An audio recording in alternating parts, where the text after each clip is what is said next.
어떤 사람은 평생을 평범하게 살다가 단 하루 만에 인생이 뒤집힙니다. 소양저수지 앞 작은 집에 사는 60대 여인 영숙이 그랬습니다. 남편을 먼저 보내고 아들마저 교통사고로 잃은 뒤 그녀는 매일 같은 시간에 차를 마시며 저수지만 바라보는 사람이 되어 있었습니다. 그런데 어느 흐린 오후 그녀는 목격했습니다. 반년 전 사라진 며느리가 저수지에 무언가를 던지는 장면을, 가족 여행 가방 안에서 들려오는 희미한 울음소리를, 물속에서 건져 올린 것은 신생아였습니다. 그 아이는 죽은 아들의 유일한 혈육이었고 며느리는 유산을 독차지하기 위해 남편을 죽이고 아이까지 없애려 했던 것입니다. 이것은 한 할머니가 손자를 구하기 위해 법과 싸우고 진실을 밝혀내고 인생의 마지막에 다시 한번 어머니가 되기로 결심한 이야기입니다. 그리고 사랑만이, 오직 사랑만이 우리를 구원할 수 있다는 이야기입니다. 안녕하세요. 사연 시작하기 전에 구독과 좋아요를 살짝 부탁드립니다. 영상 보시고 댓글을 달아주시는 분께는 행운이 가득할 거예요. 소양저수지는 늘 조용했습니다. 아침에는 물안개가 피어오르고 오후에는 햇살이 수면을 비추며 저녁이면 산그림자가 길게 드리웠습니다. 영숙은 이곳에서 30년을 살았습니다. 남편이 세상을 떠난 뒤에도 아들 민수와 단둘이 그 집을 지켰지요. 민수는 성실한 아이였습니다. 대학을 졸업하고 서울에서 직장을 잡았지만 주말이면 꼭 집에 내려왔습니다. 어머니가 혼자라는 걸 늘 걱정했으니까요. 그렇게 3년 전 민수는 은희를 데려왔습니다. 단아하고 말쑥한 여자였습니다. 영숙은 그녀가 좋았습니다. 민수가 행복해 보였으니까요. 결혼식은 소박했습니다. 저수지가 보이는 작은 예식장에서 가까운 사람들만 모였습니다. 영숙은 은희에게 가족 여행 가방을 선물했습니다. 민수와 함께 좋은 곳 많이 다니라고 그렇게 말했지요. 은희는 고맙다며 웃었습니다. 그때의 그 미소가 진짜였는지 영숙은 이제 알 수 없었습니다. 반년 전 민수가 떠났습니다. 새벽 4시 비가 억수같이 쏟아지던 날이었습니다. 민수는 급한 일이 있다며 서울로 향했습니다. 그리고 고속도로 진입로에서 차가 미끄러졌습니다. 가드레일을 들이받고 그대로 나무에 충돌했지요. 경찰은 빗길 과속사고라고 했습니다. 브레이크를 밟았으나 미끄러진 흔적이 뚜렷하다고 했습니다. 하지만 민수는 조심스러운 사람이었습니다. 비가 오면 더 천천히 운전했고 밤길은 아예 피했습니다. 그런 민수가 새벽에 빗속에 과속을 했다는 게 영숙에게는 믿어지지 않았습니다. 하지만 그녀는 아무 말도 하지 못했습니다. 슬픔이 입을 막았으니까요.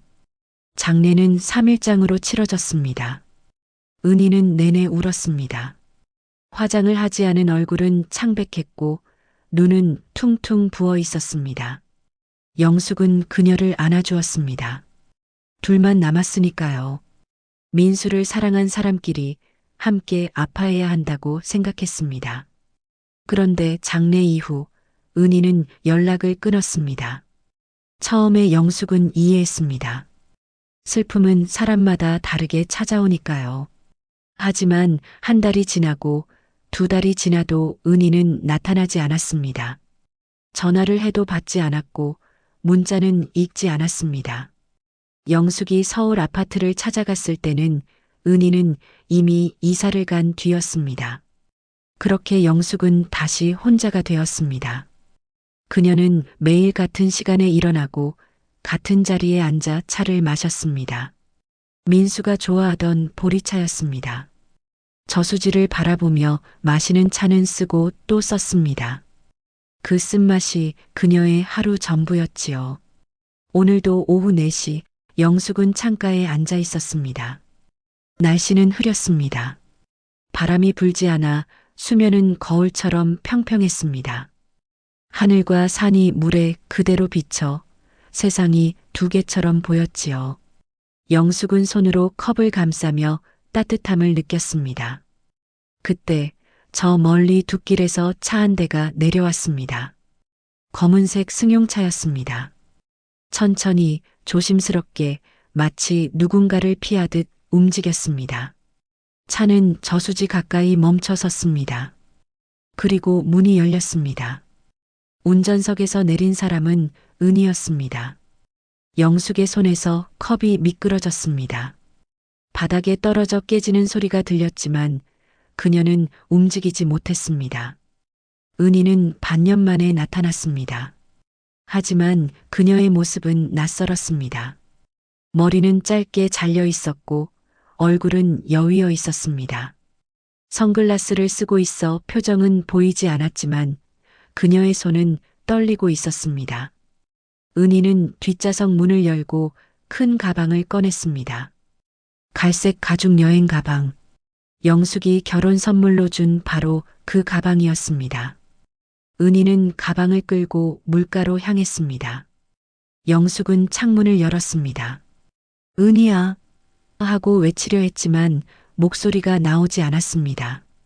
목구멍이 메어버렸습니다. 은희는 멈추지 않았습니다. 물가 바위 위에 올라서서 가방을 두 손으로 잡았습니다. 그리고 던졌습니다. 철퍽. 가방은 물속으로 떨어졌습니다. 물결이 둥글게 퍼져나갔습니다. 가방은 천천히, 아주 천천히 가라앉기 시작했습니다. 은희는 그 모습을 멍하니 바라보았습니다. 그리고 몸을 돌려 차로 돌아갔습니다. 영숙은 그제야 정신을 차렸습니다. 밖으로 뛰쳐나갔습니다. 은희야, 하지만 차는 이미 출발하고 있었습니다. 둑길을 따라 빠르게 멀어지는 검은 차. 영숙은 숨이 차올랐지만 멈추지 않았습니다.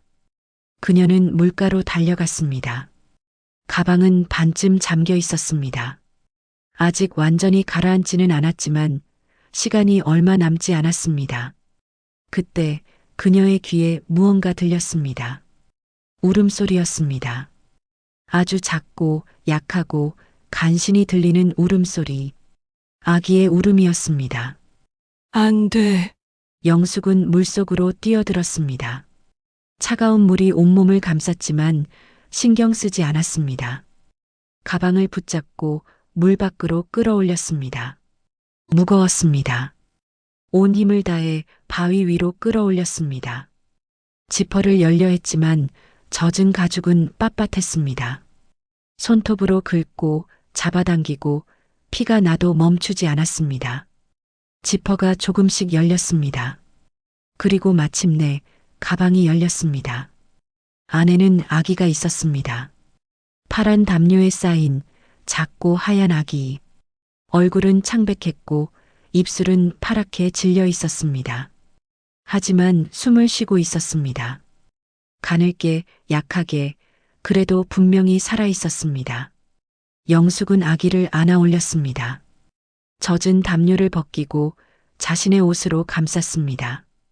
아기는 울지 않았습니다. 그저 조그맣게 숨만 쉬고 있었지요. 영숙의 손은 떨렸습니다.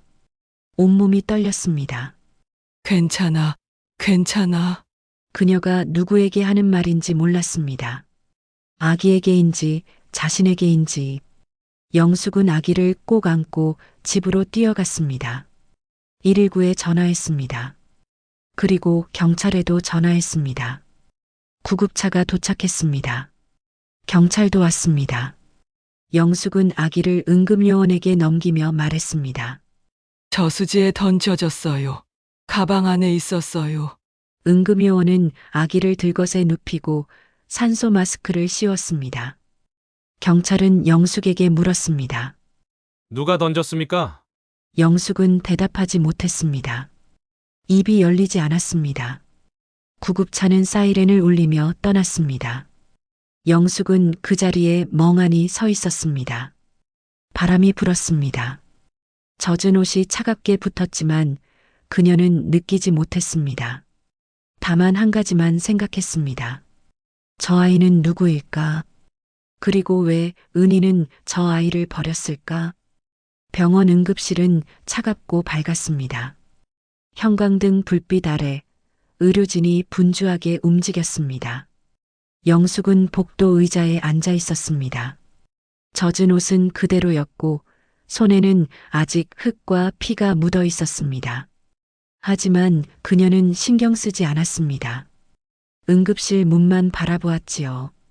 간호사가 나왔습니다. 보호자 되시나요? 영숙은 고개를 들었습니다. 저 아이를 구한 사람입니다. 아기 상태가 위독합니다. 저체온증에 탈수까지 있어요. 조금만 늦었어도 간호사의 말이 흐려졌습니다. 영숙은 손을 꼭 쥐었습니다. 살 수 있나요? 최선을 다하고 있습니다.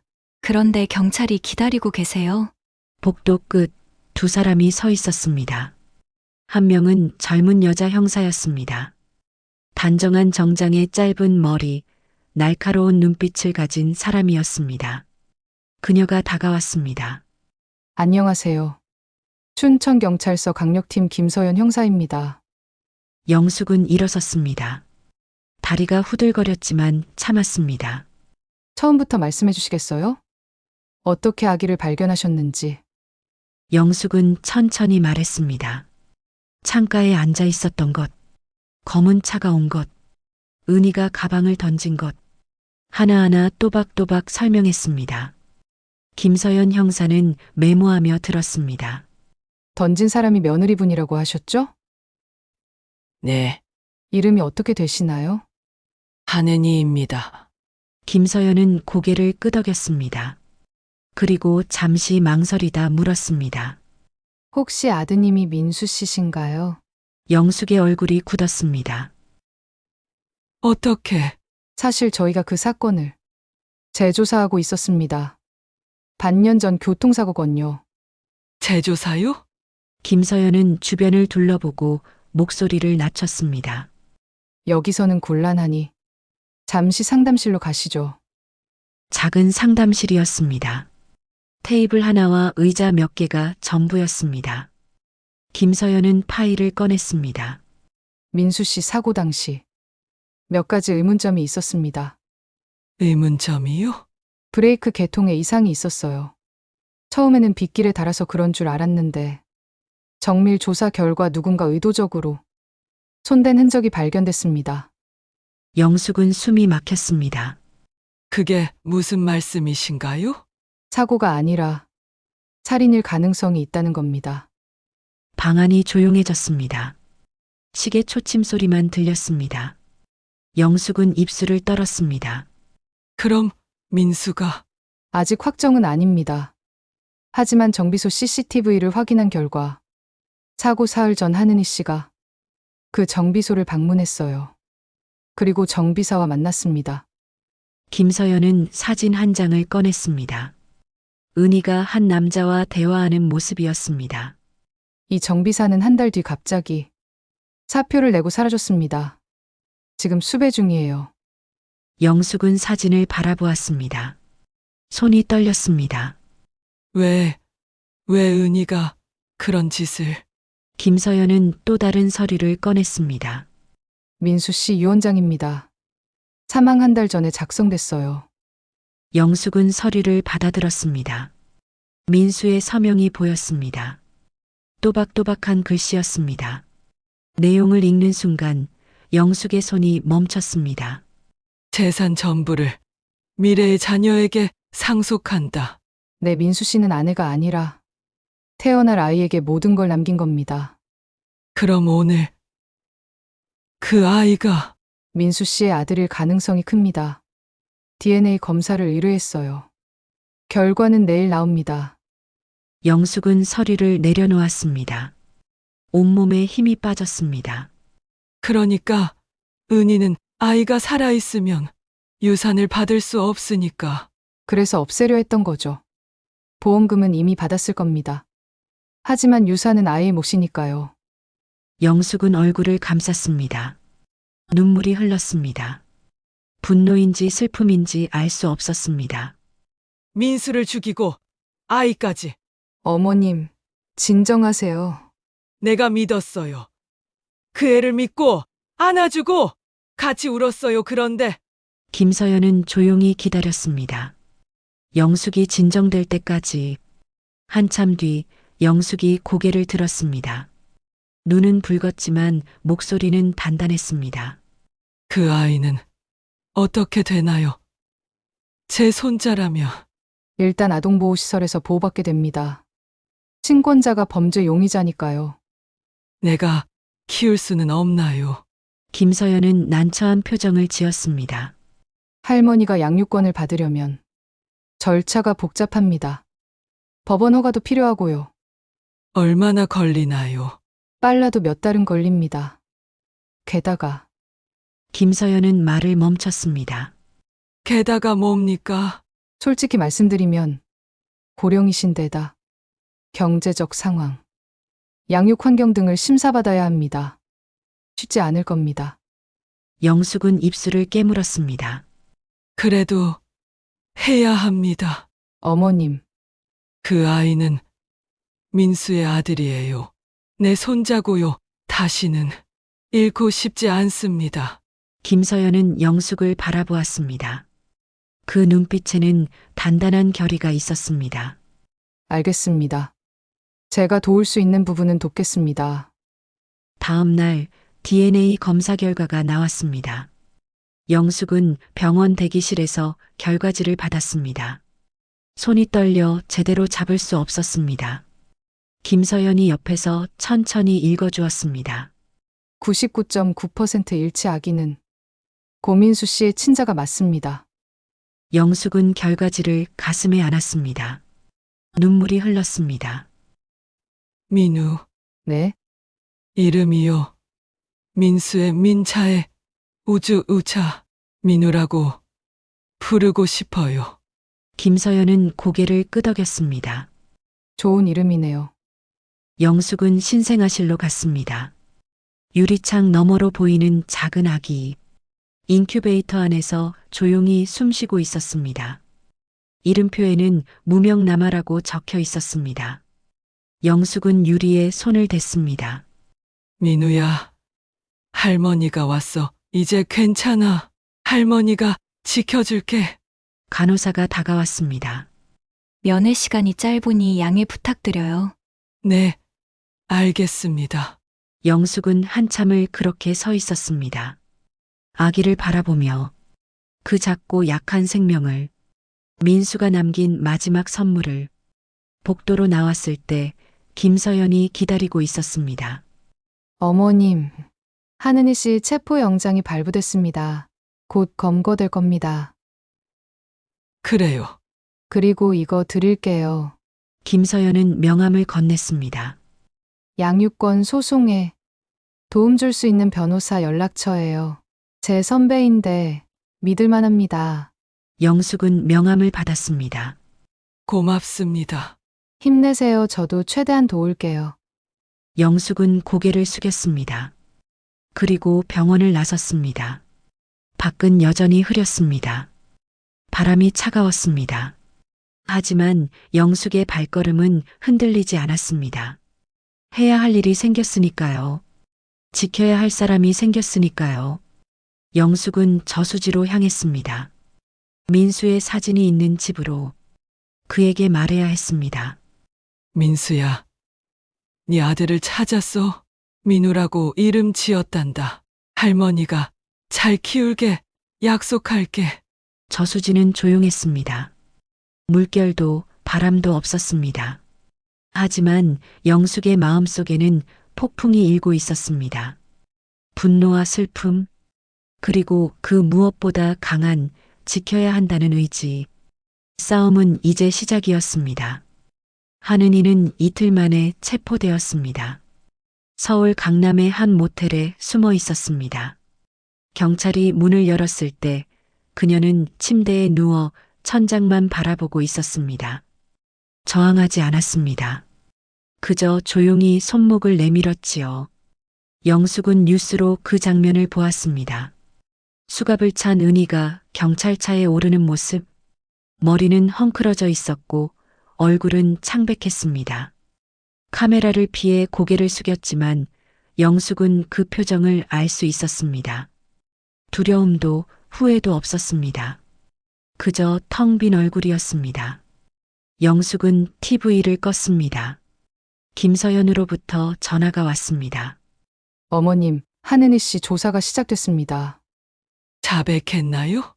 아직은 묵비권을 행사하고 있어요. 하지만 증거가 충분합니다. 증거요? 정비사를 검거했어요. 그가 모든 걸 자백했습니다.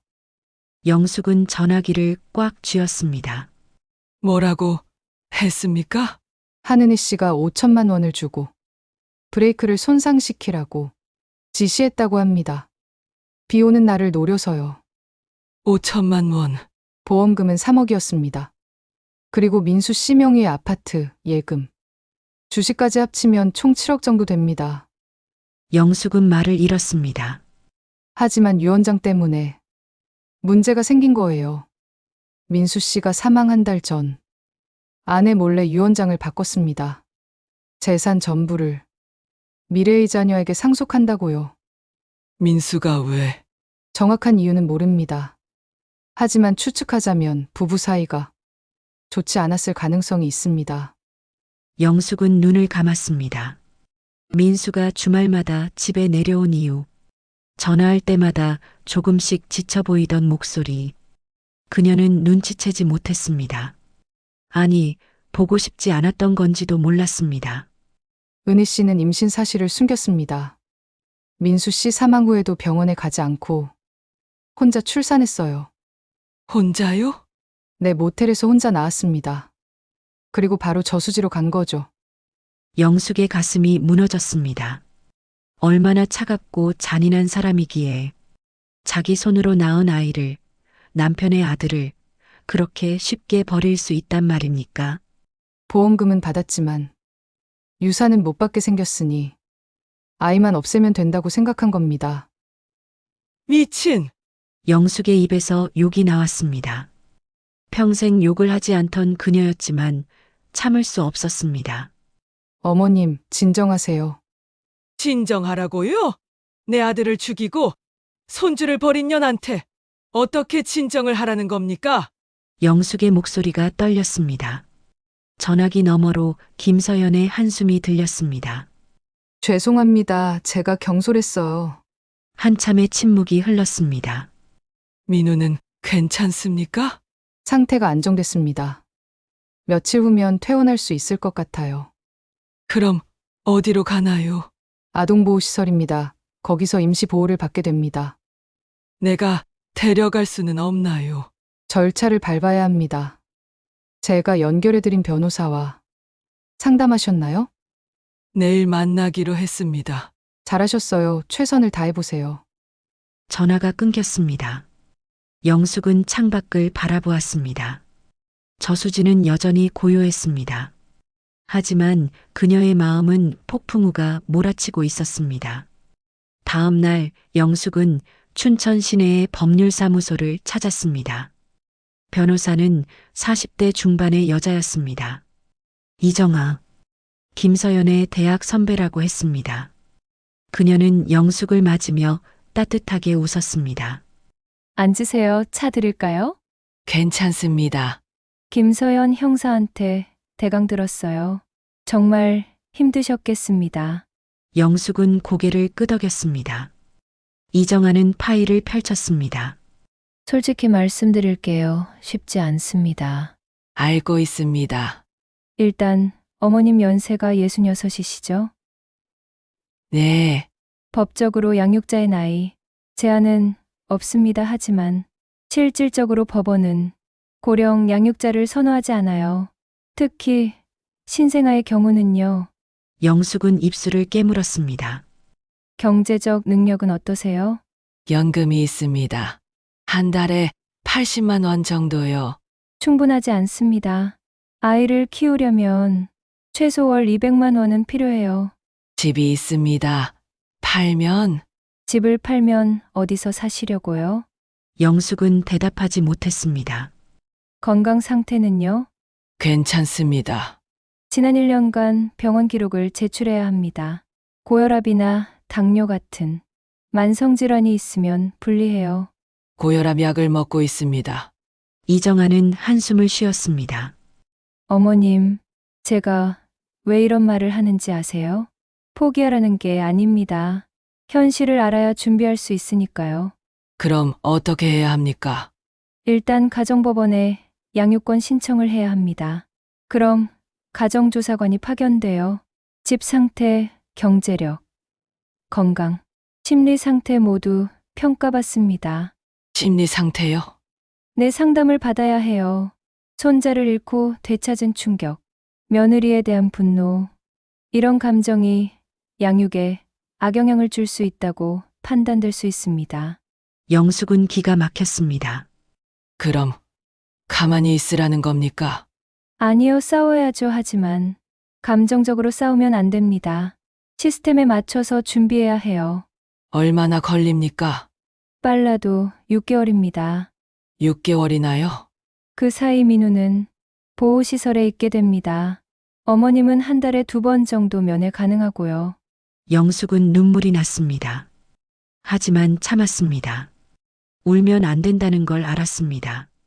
할 수 있습니다. 뭐든 하겠습니다. 이정아는 영숙을 바라보았습니다. 그 눈에는 연민과 존경이 섞여 있었습니다. 알겠습니다. 제가 돕겠습니다. 일단 이번 주 안에 서류를 준비하세요. 호적등본, 건강검진서, 소득증명, 주거환경 사진까지요. 네, 그리고 심리상담 예약도 잡을게요. 꼭 받으셔야 합니다. 영숙은 고개를 끄덕였습니다. 사무실을 나오는 길, 영숙은 멍하니 걸었습니다. 춘천 거리는 여전히 분주했습니다. 사람들은 웃고 걷고 살아가고 있었습니다. 하지만 영숙에게 세상은 멈춰 있는 것 같았습니다. 그날 밤 영숙은 민수의 방에 들어갔습니다. 책상 위에 민수의 사진이 놓여 있었습니다. 대학 졸업식 날 찍은 사진. 학사모를 쓰고 활짝 웃고 있었습니다. 영숙은 사진을 들어 올렸습니다. 민수야. 엄마가 널 지키지 못했구나. 목소리가 떨렸습니다. 그 여자가 널 죽인 줄도 모르고 같이 울었어. 바보같이. 눈물이 흘렀습니다. 하지만 민우는 지킬 거야. 네가 남긴 그 아이는 엄마가 꼭 지켜낼 거란다. 영숙은 사진을 가슴에 안았습니다. 힘들어도 참을게, 무시당해도 견딜게. 그러니까 민수야, 엄마 좀 도와다오. 네 아들 좀 지키게 해다오. 방 안은 조용했습니다. 대답은 없었습니다. 하지만 영숙은 느낄 수 있었습니다. 민수가 어딘가에서 자신을 보고 있다는 걸. 창밖으로 달빛이 비쳤습니다. 저수지 위로 은빛 물결이 일렁였습니다. 영숙은 창가에 섰습니다. 그리고 조용히 다짐했습니다. 포기하지 않겠다고. 시스템이 막아도 나이가 걸림돌이 되어도 끝까지 싸우겠다고. 민우는 그녀가 지켜야 할 마지막 가족이었으니까요. 그리고 사랑하는 아들이 남긴 유일한 희망이었으니까요. 영숙은 다음 날부터 움직였습니다. 서류를 준비하는 것부터 시작했습니다. 주민센터에서 호적 등본을 떼고 은행에서 소득 증명을 받았습니다. 병원에서 건강검진을 받고 집안 곳곳을 사진으로 찍었습니다. 하나하나가 낯설고 어려웠습니다. 하지만 멈추지 않았습니다. 일주일 뒤 이정아 변호사가 전화했습니다. 어머님, 심리상담 예약 잡혔어요. 모레 오후 2시입니다. 알겠습니다. 긴장하지 마세요. 솔직하게 말씀하시면 됩니다. 하지만 영숙은 긴장했습니다. 상담실은 춘천 시내 한 빌딩 3층에 있었습니다. 문을 열자 부드러운 음악이 흘렀습니다. 상담사는 30대 후반의 여자였습니다. 온화한 미소를 지으며 영숙을 맞았습니다. 앉으세요. 편하게 계세요. 영숙은 조심스럽게 소파에 앉았습니다. 저는 심리상담사 최은경입니다. 오늘은 어머님의 심리 상태를 확인하는 시간이에요. 양육적합성 평가의 일부입니다. 네, 먼저 물어볼게요. 요즘 잠은 잘 주무세요? 잘 못 잡니다. 얼마나 못 주무세요? 2~3시간 정도요. 그것도 자다 깹니다. 최은경은 노트에 기록했습니다. 악몽을 꾸시나요? 내 저수지 꿈을 자주 꿉니다. 가방이 가라앉는 꿈요. 힘드시겠어요. 영숙은 고개를 끄덕였습니다. 며느리분에 대해서는 어떻게 생각하세요? 영숙은 잠시 말을 멈췄습니다. 미웠습니다. 처음에는 죽이고 싶을 만큼요. 지금은요? 지금도 미워요 하지만요? 미워하는 게 민우한테 도움이 안 된다는 걸 압니다. 그래서 참으려고 해요. 최은경은 영숙을 바라보았습니다. 어머님, 감정을 억누르는 건 좋지 않아요. 그럼 어떻게 해야 합니까? 인정하세요. 화가 나는 게 당연합니다. 아드님을 잃고 그 원인이 며느리였다는 걸 알았으니까요. 화내도 됩니다. 영숙은 눈물이 났습니다. 하지만 울면 약해 보이잖아요. 아니에요. 우는 게 약한 게 아닙니다. 감정을 표현하는 거예요. 그게 건강한 겁니다. 영숙은 손수건을 꺼내 눈물을 닦았습니다. 민우를 키울 수 있을까요? 제가요. 왜 그렇게 생각하세요? 나이도 많고 돈도 없고 아픈 데도 있어요. 법원이 허락할까요? 최은경은 조용히 말했습니다. 어머님, 양육은 완벽함이 아니라 사랑입니다. 법원이 보는 건 어머님이 민우를 사랑할 수 있는지, 그리고 안전하게 돌볼 수 있는지예요. 저는 사랑합니다. 민우를요. 알아요. 그게 보여요. 상담은 1시간 동안 이어졌습니다. 끝날 무렵 최은경이 말했습니다. 다음 주에도 오세요. 한 달에 2번씩. 석 달 정도 상담받으시면 됩니다. 알겠습니다. 그리고 어머님, 혼자 견디지 마세요. 도움을 받아도 괜찮아요.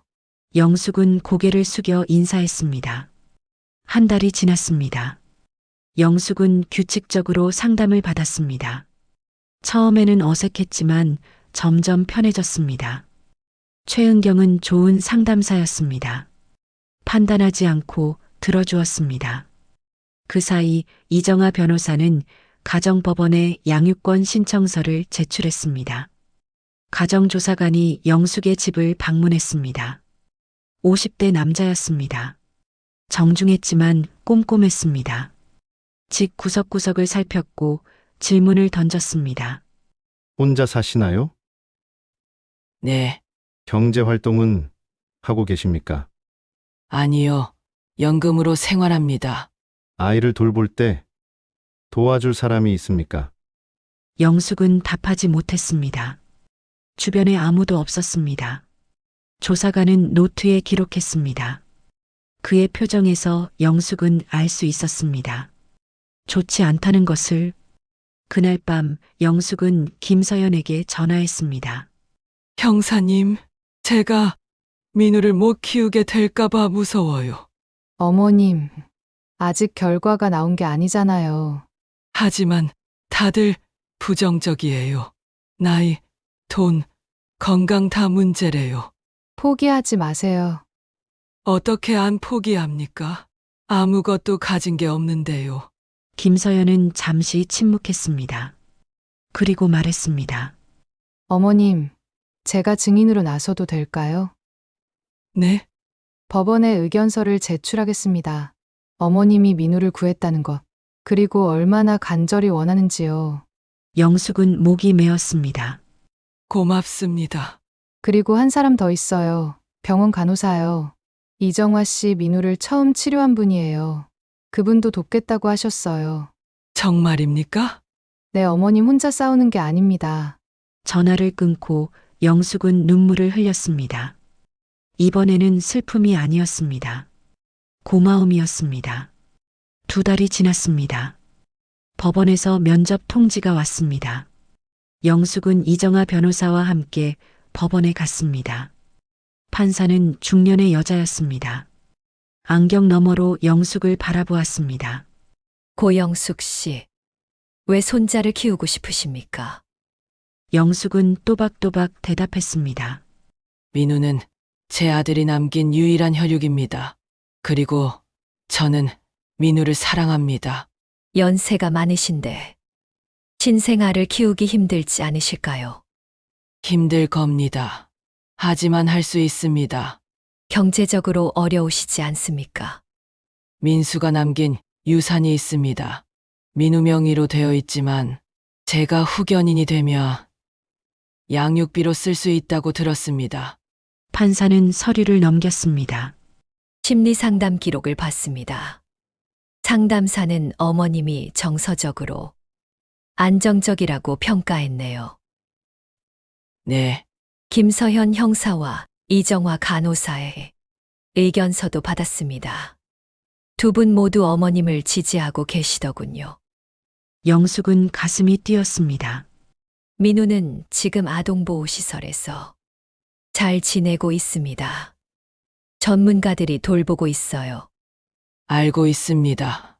그런데도 어머님이 꼭 키우셔야 할 이유가 있습니까? 영숙은 판사를 똑바로 바라보았습니다. 민우에게는 가족이 필요합니다. 시설이 아무리 좋아도 가족을 대신할 수는 없어요. 저는 민우의 할머니입니다. 피가 이어진 가족이고 민우를 사랑하는 사람입니다. 판사는 잠시 영숙을 바라보았습니다. 그리고 고개를 끄덕였습니다. 알겠습니다. 2주 후에 결정문을 보내드리겠습니다. 법원을 나오며 이정아가 말했습니다. 잘하셨어요? 결과가 어떻게 될까요? 모르겠어요. 하지만 어머님은 최선을 다하셨어요. 영숙은 하늘을 올려다보았습니다. 구름 사이로 햇살이 비쳤습니다. 2주 후 우편물이 도착했습니다. 영숙은 떨리는 손으로 봉투를 열었습니다. 결정문이었습니다. 글자들이 흐려 보였습니다. 눈물 때문이었습니다. 임시 양육권을 고영숙에게 부여한다. 6개월 후 재평가를 거쳐 영구 양육 여부를 결정한다. 영숙은 주저앉았습니다. 그리고 울었습니다. 이번에는 기쁨의 눈물이었습니다. 이정아에게 전화했습니다. 변호사님, 받았어요. 임시 양육권이요. 축하드려요, 어머님. 정말 잘하셨어요. 이제 민우를 데려올 수 있나요? 네, 일주일 안에 절차 밟으시면 됩니다. 전화를 끊고 영숙은 민수의 사진 앞에 섰습니다. 민수야, 해냈어. 엄마가 해냈단다. 민우를 데려올 수 있어. 사진 속 민수는 여전히 웃고 있었습니다. 영숙은 그 미소가 이제는 축복처럼 느껴졌습니다. 일주일 후 영숙은 아동보호시설로 향했습니다. 춘천 외곽에 있는 3층 건물이었습니다. 깨끗하고 밝았습니다. 하지만 영숙의 마음은 떨렸습니다. 민우를 처음 제대로 만나는 날이었으니까요. 시설장이 영숙을 맞았습니다. 40대 중반의 여자였습니다. 고영숙 씨시죠? 기다렸습니다. 내 민우는 잘 지냈나요? 건강하게 잘 자라고 있어요. 이쪽으로 오세요. 복도를 따라 걸었습니다. 아기 울음소리가 들렸습니다. 영숙의 가슴이 두근거렸습니다. 작은 방에 들어섰습니다. 창가 요람에 아기가 누워 있었습니다. 파란 옷을 입고 조용히 손을 흔들고 있었습니다. 민우입니다. 영숙은 천천히 다가갔습니다. 요람을 들여다보았습니다. 작고 하얀 얼굴, 까만 눈동자, 작은 입술. 민우는 영숙을 올려다보았습니다. 그리고 방긋 웃었습니다. 영숙의 눈에서 눈물이 흘렀습니다. 민우야, 할머니야. 목소리가 떨렸습니다. 시설장이 말했습니다.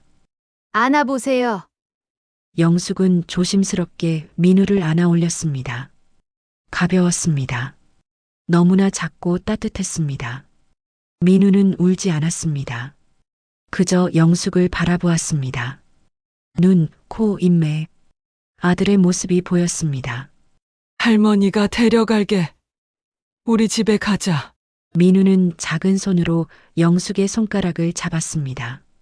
그 작은 손의 온기가 영숙의 가슴까지 전해졌습니다.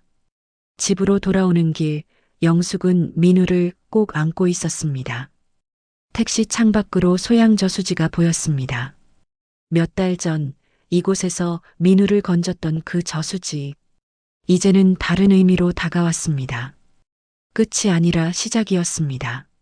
집에 도착했습니다. 영숙은 민수의 방을 아기 방으로 바꿔놓았습니다. 작은 아기 침대, 부드러운 이불, 장난감 몇 개. 소박했지만 정성이 가득했습니다. 민우를 침대에 눕히고 영숙은 앉아서 바라보았습니다. 민우는 천장의 모비를 보며 손을 흔들었습니다. 민수야, 보고 있니?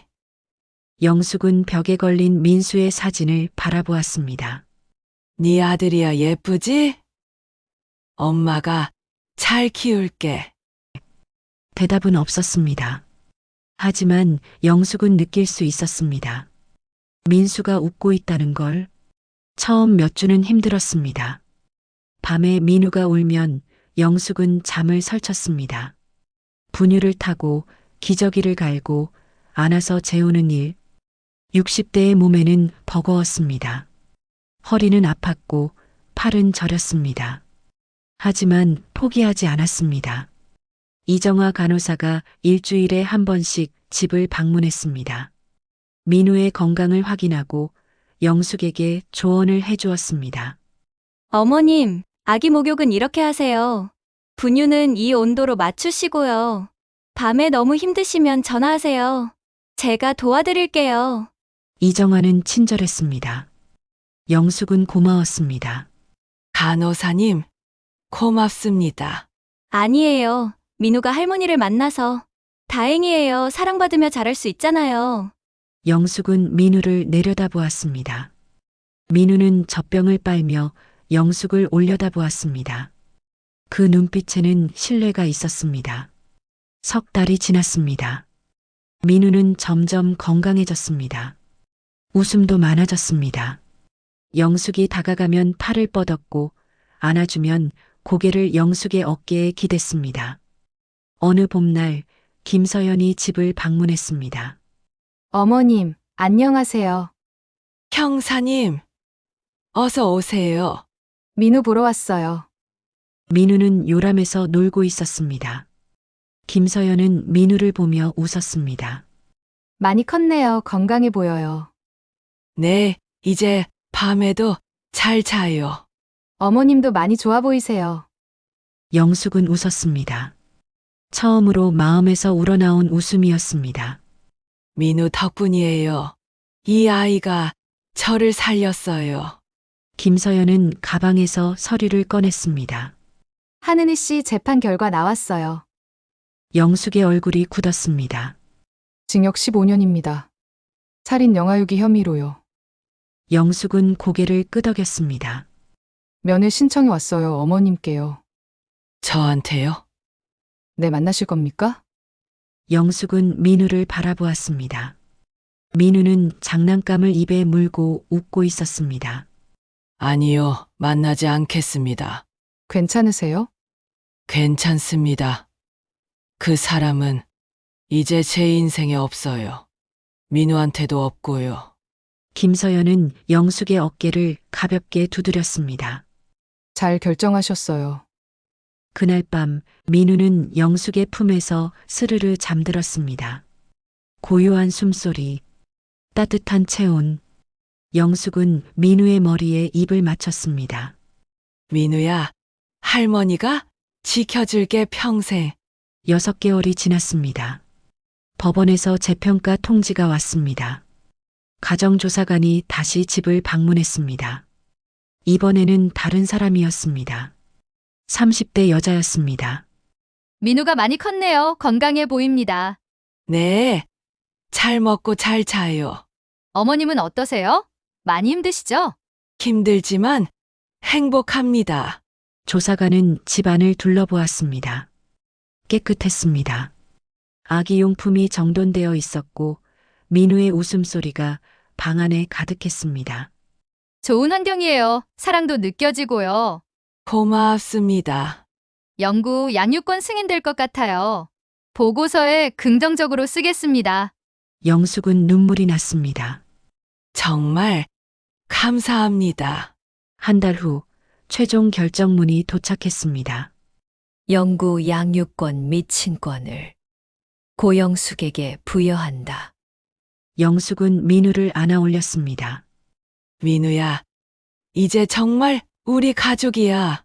할머니랑 평생 함께야. 민우는 영숙의 얼굴을 만지며 웃었습니다. 그리고 처음으로 말했습니다. 할마, 영숙은 멈췄습니다. 민우가 다시 말했습니다. 할마, 사랑해. 영숙의 눈에서 눈물이 쏟아졌습니다. 민우를 꼭 안았습니다. 할머니도 사랑해. 민우 너무너무 사랑해. 그날 오후 영숙은 민우를 안고 저수지로 나갔습니다. 물은 고요했습니다. 햇살이 수면을 비추고 바람이 부드럽게 불었습니다. 몇 달 전 이곳에서 민우를 건졌던 그날이 떠올랐습니다. 민우야, 여기가 어디냐면 영숙은 민우에게 말했습니다. 할머니가 너를 처음 만난 곳이야. 무서운 곳이었지만 이제는 고마운 곳이야. 여기서 너를 만났으니까. 민우는 저수지를 바라보며 손을 흔들었습니다. 햇살이 민우의 얼굴을 비쳤습니다. 영숙은 민수의 사진을 떠올렸습니다. 그리고 조용히 말했습니다. 민수야, 걱정하지 마라. 네 아이는 내가 지킨다. 너 대신이 아니라 너와 함께. 바람이 불었습니다. 따뜻하고 부드러운 바람이었습니다. 영숙은 압니다. 그날 저수지를 바라보게 만든 것이 무엇이었는지, 가방에서 울음소리를 듣게 만든 것이 무엇이었는지, 사랑이었습니다. 민수를 향한 사랑, 민우를 향한 사랑, 그리고 가족을 향한 끝나지 않는 사랑. 그 사랑이 지금 영숙과 민우를 살리고 있습니다. 저수지 위로 햇살이 반짝였습니다. 물결이 은빛으로 일렁였습니다. 영숙은 민우를 꼭 안고 집으로 향했습니다.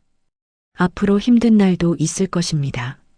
민우가 자라며 궁금해할 것들, 대답해야 할 것들. 하지만 영숙은 두렵지 않습니다. 사랑은 모든 것을 이겨내니까요. 그리고 영숙에게는 이제 지켜야 할 사람이 있으니까요. 민우는 영숙의 품에서 웃었습니다. 그 웃음소리가 저수지 위로, 하늘 위로, 세상 가득히 퍼져나갔습니다. 끝이 아니라 시작입니다. 새로운 가족의 이야기가 지금 막 시작되었습니다.